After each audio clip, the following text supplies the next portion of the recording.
Today I'm going to talk about starting things. Some of you may know me. I have kind of done a lot of these in my life. Some of these you've heard of, some of these you haven't heard of. I think when I look at all of these things, I think about career ADD. About every 3 to 5 years, it feels like I get bored and I need to do something. It took me a while to figure that out. Show of hands if you've walked around one day in your life thinking, I have an idea and I'd like to do something with it. And now look around. So the good news is, it's most of us, if not all of us. The bad news is, as we know, very few of us actually take that next step. So what I'm going to share with you today is a few stories, because I'm a storyteller. And I'll tell you about some of my ways, and then maybe do some look backs, because as you can see at my advanced age, I have a little bit of scars and experiences, and I'll share those with you. The MapQuest thing was early in my life. It was over 20 years ago. I'm going to tell you a little bit about that story and the 6-year journey that brought us to that point. But after that, I've spent many years working with entrepreneurs. Some of it just on the side, because as an entrepreneur, people find you and want to share, right? Hopefully, some of you I've sat down with and talked about your idea, shared some of my ideas. So I've met thousands of people with thousands of ideas, and I probably have seen literally, maybe not literally millions, but many, many, many, many kind of challenges. And when I think about all of that stuff in my 10,000 hours, I think about kind of 3 observations. The first thing is, especially as adults, we overcomplicate the idea stage, right? And we can't help it, right? We start thinking about all the things that could go into our idea. It's not good. Second thing is, and it's closely related, is that we get kind of caught up in this evolved dream. If you have an idea for a product or a startup or maybe the first Durham over 50-year-old men's hockey league, who's in? Thank you. Not quite 50, but yeah, thank you. We need you. New young legs. We all know this, right? We get preoccupied with what this thing looks like that's probably at least 5 years out. Steve Blank has one of my favorite lines to say, startups and startup ideas, they're not smaller versions of large companies, right? What we need to do is think about this in smaller chunks. But when we get preoccupied about the UPS truck showing up with buckets of money, when marketing's working perfectly, right? And the leads are just flowing in, and the machine is just kind of cranking out our widgets, right? The question is, how do we get between the idea and that stage? And lastly, many of us spend way too much time inside our own head. Was that like a comment or just? Yeah, it's true, right? Guys, this is dangerous. I have that voice. It actually sounds a lot like my father. We know this voice. Why do you think you can do this? You can't figure this out. There's 100 people doing the same thing. Why do you think you're unique, right? We all know this voice, right? So the question is, how are we going to slay this voice and move forward? So let me talk about typical ways of finding ideas. Let me speak for myself. Like a lot of people, I see problems. I want to solve them. Sometimes there are certain things I'm passionate about. A few years ago, I was passionate about connecting people with jobs, so I created a circus-based job fair. If you're going to do it, might as well do it fun. Free beer and hot dogs and music and acrobats. Yes, acrobats. But I was very passionate about connecting people. And the thing that I want you guys to think about today and walk away with is, what is that thing that you are an expert in? And I know some of you are going, I ain't an expert in nothing. Well, I can tell you there is something you're an expert in as compared to me. Right? There's something you're an expert compared to just about anybody. So I want you to think about things, if you're kind of thinking and maybe those juices are flowing, think about something that you're really good at or that you can become good at, where you know most or a lot more than anybody else. All right, so those are my ideas. The problem is, in a lot of ways, some of us sit and we're waiting for that, right? That aha thing, like, there it is. I knew it was out there. That big idea. I can tell you I've never had one of these, and I think most people don't. And sometimes I don't think we take the initiative and commit to something because we're not sure whether it's the big idea. In most cases, I think big ideas come from lots of little ideas that kind of start getting jammed together. Later on, I'll tell you about MapQuest, and what I'll tell you is that in the 1980s, before some of you were born, I was a geography major that loved computers. I jammed two things together that had never been jammed together before. Big ideas come from when you do things differently. I think great ideas come from the accumulation of lots of little ideas. Me, I share these ideas every day. I socialize them out like there's nothing else. I trade them like baseball cards. Now, some of you are worried. Share my idea? I don't know about this. What could this mean? Well, let me tell you a story. When I was 10, I loved to build forts. Now, this slide is a lie because I am 50 years old and they didn't have cameras back then. But it probably looked a lot like this. Okay? So let me tell you a story about fort building, which is going to serve for a metaphor for today, and a metaphor that I actually use a lot. So it starts back when I was about 10, and I want you guys to think about when you were 10 years old. I'm the big guy on the right. My younger brother's there. He was the inspiration for the guitarist for AC/DC. You guys get that one? Thank you. And what I'm going to tell you, and I really want you to take 2 seconds while I sip this beer, and I want you to, if you have to, close your eyes 5 seconds and think about waking up on a summer day and you're 10 years old. Kind of put yourself in that skin for a second and remember what that felt like. The entire day was in front of you. You could do anything with it, right?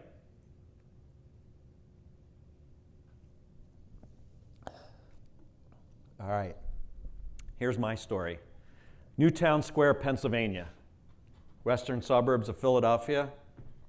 You see my house, you see my buddy Jimmy's house, you see Danny's house, and we had the woods. Probably about 10 acres. Seemed huge at the time, probably small by today's standards. And the story goes like this. Hey, Chrissy, want to build a fort? And your answer is, of course. What are you thinking this time, Jimmy?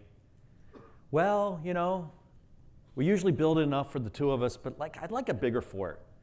And maybe we can kind of put it in a different area, maybe a little bit more secluded. I'm like, you know what I want? I want a roof.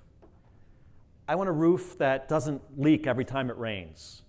And, you know, that Playboy magazine that we stole from our dad, so it doesn't get all wet, you know, and the matches that we stole from your mom, right, because fire's big when you're 10.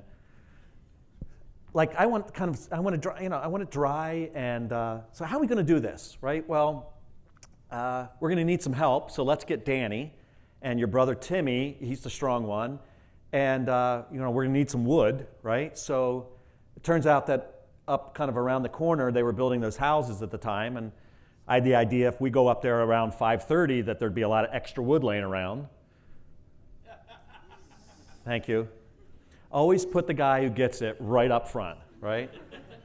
So we're going to go borrow some wood at 5:30 because obviously they don't need it. And we need to get that in before we have to go to dinner. And we start building a fort, right?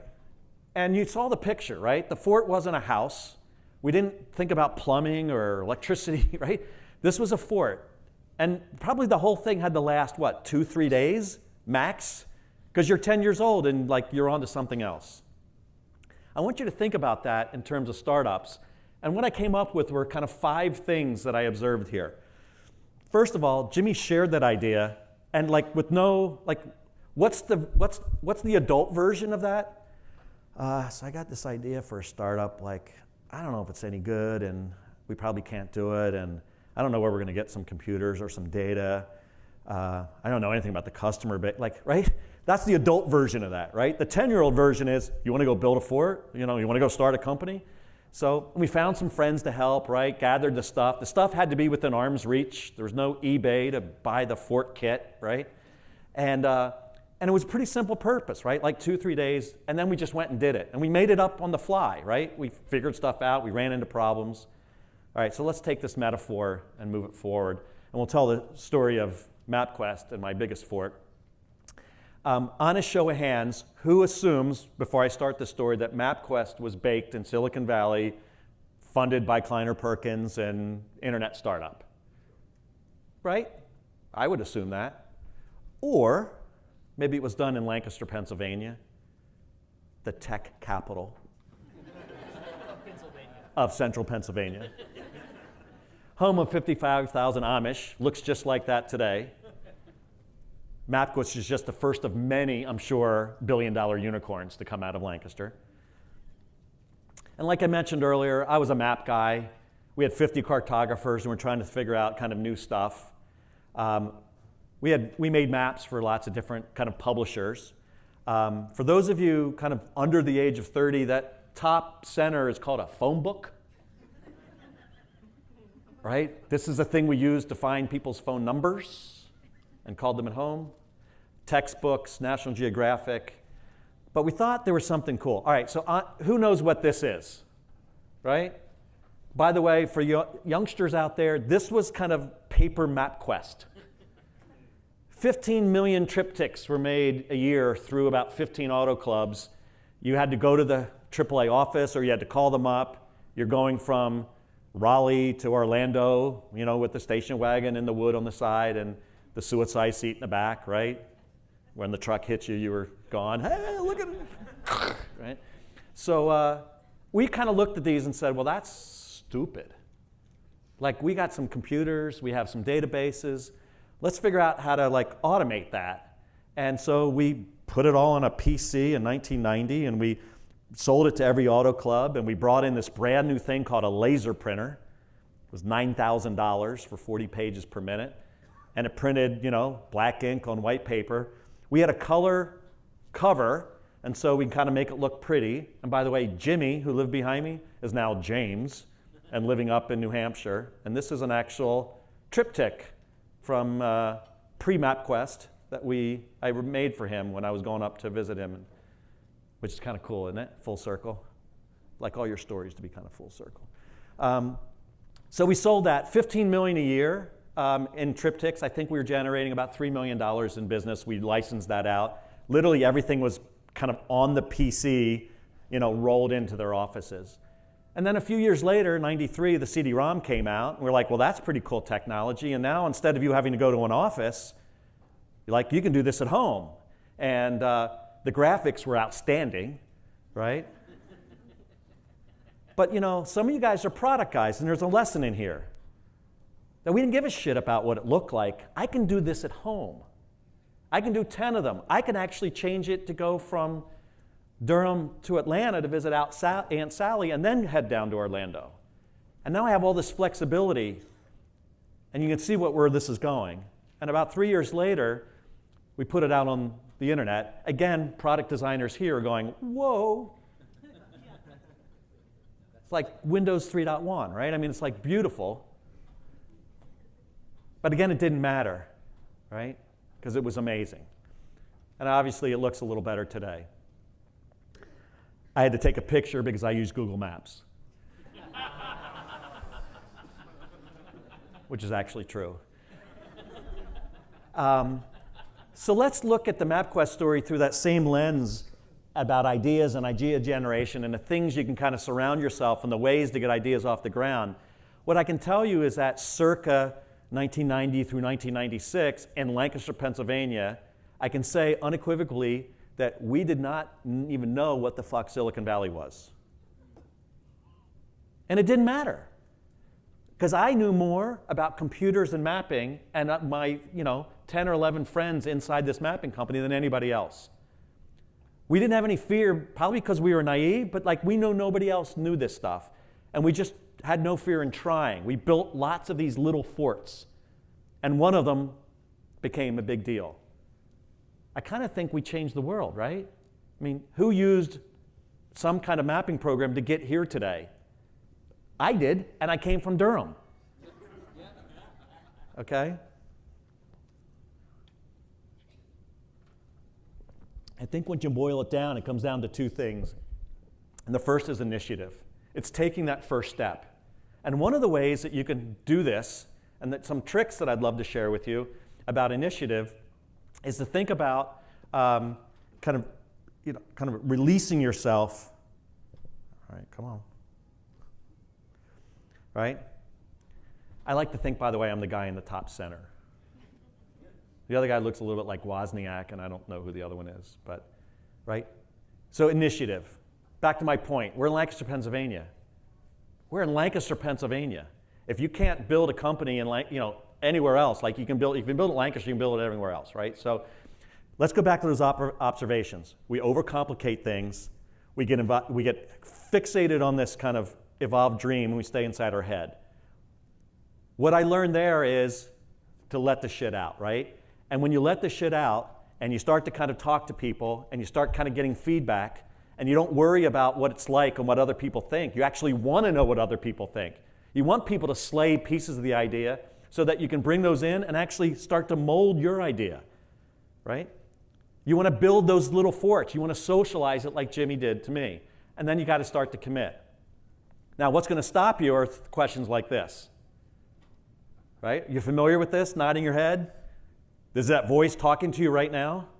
That one that has no face but sounds a lot like your dad or your mom or someone like that, maybe a spouse? All of these basically are talking about, what if I'm going to fail? Well, chances are your idea does kind of suck, or at least the version you have today. But if you don't release it out into the world, if you don't figure out a way to kind of get it out and get that feedback, those are the people who potentially are going to be customers. You're going to have to do this at some point. You might as well get it out early. Build those kind of muscles.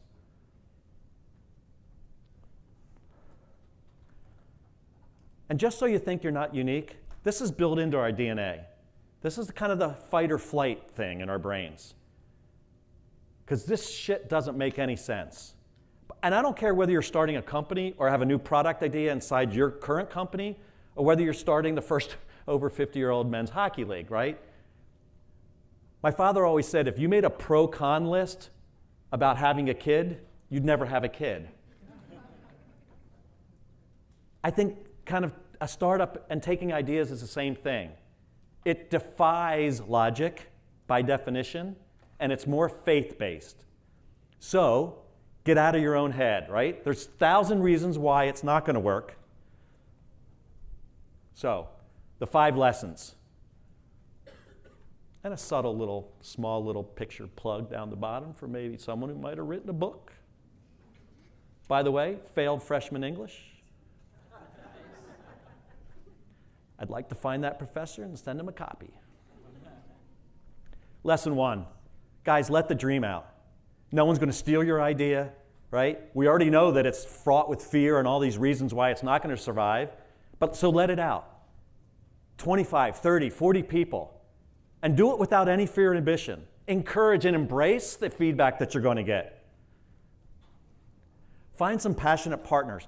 I specifically didn't say friends or family, though you can use friends or family. Just beware that sometimes their motivations are different than yours, right? Maybe they're doing it to help you as opposed to doing it because they are equally as passionate. The key word is passionate, right? Like in terms of partnership, find people. If you socialize it with 30 to 40, 50 people, I bet you'll find 1 or 2 people who go, that's a kick-ass idea. How can I help? I want to be part. So the first thing leads to the second thing. And find people who augment your skills, don't just nod their head in the right direction. The third thing is, I'm a crawl, walk, run guy. So in the terms of crawling, find the assets closest to you. There's nothing that drives me crazier when a new entrepreneur comes to me and says, I got this idea. The issue is I'm going to need $100,000 to license the data to just see if this works. I'm like, go steal the wood. Metaphorically, right? Like, go to the company. Go scrape something on the internet. Go figure out how to get 100 records and test it out. Come show me something first before I have to invest 100 grand just to see the data that's not even about the idea. So find those assets that are closest to you. I start ideas just about every month. I barter for everything. I am the cheapest son of a gun you've ever met. I don't like giving people my money, but I barter. I have things they need, you have things I need, let's figure it out. I don't know how to code anymore. I find a coder. What can I do for you? Can you code something up for me? Find the assets that are closest to you. The beauty is the quicker you get that stuff, like those 100 records, and you kind of put something together and you start to show people, you start getting momentum. Momentum is your friend. It breeds confidence in you and everyone else. You want a way to slay that dragon, that voice? Like, hey, hey, dude, look at all these people. Look, I got someone actually trying it and using it because I hacked it together. And I did that in a month or a week as opposed to a year, because time is your enemy. And that crawl, walk, run idea, start small. I told you the MapQuest story because you thought it was like brilliant internet idea out of Silicon Valley, and it's a bunch of map geeks in Lancaster starting with triptychs. Most ideas evolve. My favorite example, most of us are Facebook people, most of us know that when Facebook was launched, it was just, you had to have a .edu address to sign in. If you don't know that, guess what? You had to have a .edu address. It was just for college students. Question to the audience. From the time they started .edu address to the time they opened it up for everyone, anybody know how long that was? 33 months. Almost 3 years. We don't remember that part, right? We just think they were like a rocket ship from day 2. It evolved, right? They started with Harvard, then other Boston universities, then Ivy League, then jumped to Stanford when they went out for the summer, to other colleges, and eventually they would open up to the world. Let the idea evolve. Build a small fort first. If you get all those things in place and you do a lot of those things, the commit looks a lot smaller, but it'll still take you jumping off this stage, making that leap.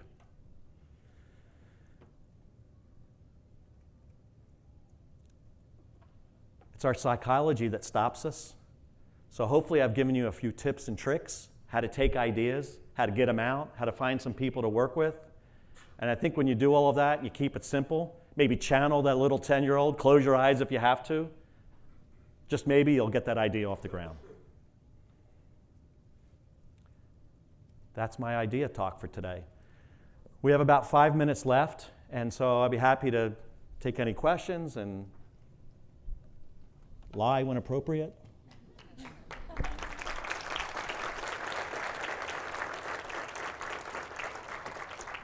Now's the official start of the vacation. Thank you. So I have a quick question about, because obviously I'm young. I get carded everywhere I go, la-di-da. Me too. Great. I am in a great job right now. Very fortunate to be learning a lot of things. Unfortunately, my, I guess, expertise is in subject matter that I don't really care about. I'm not actually passionate about. But because I'm young, everyone keeps guiding me towards social media and like pushing that way. How do I get, how do I get my company to see me as somebody that can do more than what they're pushing me to? I want to get expertise in other places. You guys got that? All right. The question is, I'm kind of a little bit pigeonholed at work, especially maybe because I'm young. They kind of, I got kind of a circle around me. I want to do some other things. How do I kind of break out, maybe be able to do some of the things I think would be interesting, the things I'm passionate about when others don't recognize that? Socialize the idea without fear and ambition. Go figure out how to do it yourself, even if they're without their support. Get a little momentum, hack something together, convince people to work on it nights and weekends. Go do it. Like, yeah. Everybody. Part B is that I believe everyone should have a side hustle. A side hustle. The beauty of the side hustle is you take all the pressure of having to make money, to put food on the table, but it's a way to exercise muscles that maybe aren't as built as the daytime muscles that you use, Take something you're passionate about, figure out how to code a little website, do a little WordPress, figure out how to build something, how to crochet pot holders and sell them door to door. Wait, we did that already as 10. But right, everyone should have a side hustle. Take the pressure off it and just use it to kind of learn how to do Facebook marketing. Go find a product and go figure out how to sell it to your people through Facebook. You want to know how to do Facebook marketing? Go do it yourself. Dive in. There's only 700 people here who are kind of ready to help you.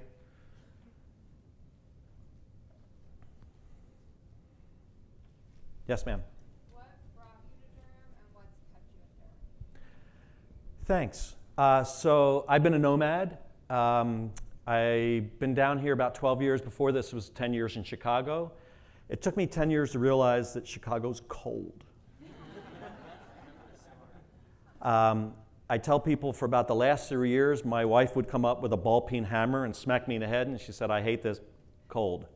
And after 3 years, I could figure out how to make that pain go away. I came down here because of the specter of RTP. I've been coming to the Outer Banks for vacation, love the ocean. And so we just picked up and moved. What I found here, especially about 8 years ago when I started kind of really working in the startup community and working my ass off with 3 or 4 side hustles to get things going and start investing in startups, what I found was a community that was open, that was diverse, that people didn't care whether you were white or black, young or old, believed in God, didn't believe in God, gay or straight. Like, what I love about this area is no one gives a shit who you are. Everyone will take your first meeting.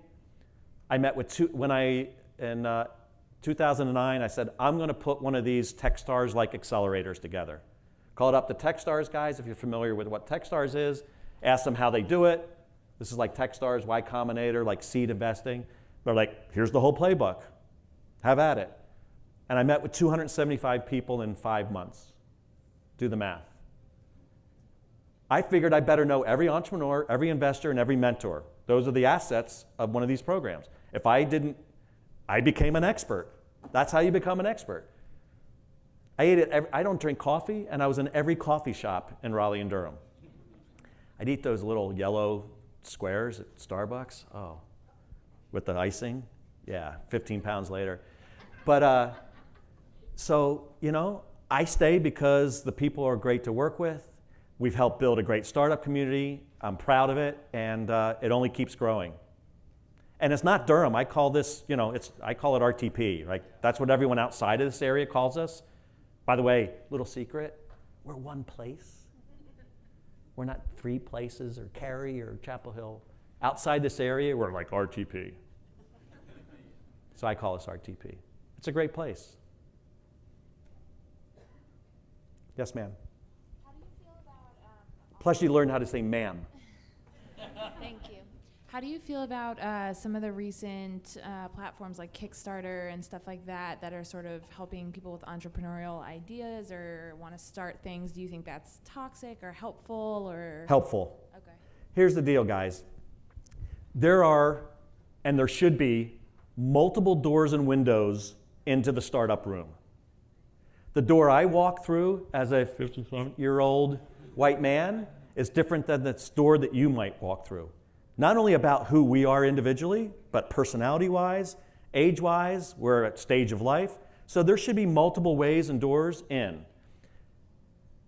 Your job, if you decide to take an idea and actually start working on it as the CEO founder, is to find the resources necessary to kind of first validate that your idea is good, and then start to kind of productize it and scale it. Your job is to find those resources wherever they sit. For some, especially product ideas, Kickstarter is a fantastic way to validate, give you a little bit of working cash to get the first 100 widgets out the door. Fantastic. So I don't judge any door into that. And you should figure out what door is right for you. Any idea how you might find all the doors? Socialize the idea without fear or inhibition. Talk to at least 50 people. At what point do you worry about trademarks, patents, etc.? Great question. I am a software guy, so I'm going to tell you most of my kind of lens is going to be software, which is the answer is never or hardly ever. I understand if you're into like medical devices or some product thing and there's some really unique kind of IP, maybe you start thinking about a patent. But I got to tell you, like, I'd rather you go figure out how to validate that a customer actually wants to buy the shit you're trying to think you're dreaming about before I'm going to worry about protecting it. Why protect something that nobody wants? So here's the deal, guys. If we oversimplified this whole company building thing, I view it as two buckets. 10 years ago, we're at 0. 10 years ago, you built it out, right? You got it to some healthy level, and then you figured out how to go sell it. It was very linear. That's not how we do it today. And if you think about doing it that way, I'm going to slap you with a 2x4 in the back of your head. To oversimplify, two buckets. Product development, which we all love. Customer development, not so much. That should be at least 50-50. Literally look at, if I'm going to spend a week working on this, how can I spend 20 hours on customer development? Who are they? Where do they exist? How can I put a prototype in front of them? How can I solicit feedback? I want to spend at least 50% on that before I actually start building it out. When someone comes to me and says, I need $100,000 more to finish my prototype, I'm like, dude, I'm the wrong guy. Like, you are.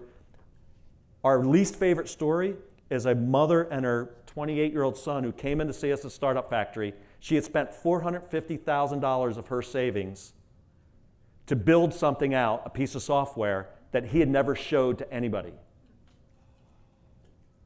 Yeah. Yeah. Yeah. Yeah, so let's, one more question. We got to change the mojo. Don't do that, okay? Like, you're going to walk out of here, like, what did you learn? Like, don't do that. So it sounds like you're advocating a lean startup methodology. Do you think that's hype, or do you think that's real? I've dedicated my whole life for the last 10 years to it, so I think it's real. So you think it's hype? Oh, yeah. Oh, I misunderstood. Yeah. By the way, there's kind of versions and levels of that, but again, maybe because I'm a cheap bastard, like, I don't want to go spend $100,000 to find out that I'm wrong. Like, to me, that's just much worse. And by the way, this, like, the thing about customer development, I think can be not very, like, leany. It's just like, you're going to eventually have to figure out who your customers are and what they want, how they want it packaged, and how they're going to consume it. You might as well start that discussion earlier than later, right? We good? Hey, I brought you into the last of day 2, so thanks for listening and attending. Enjoy.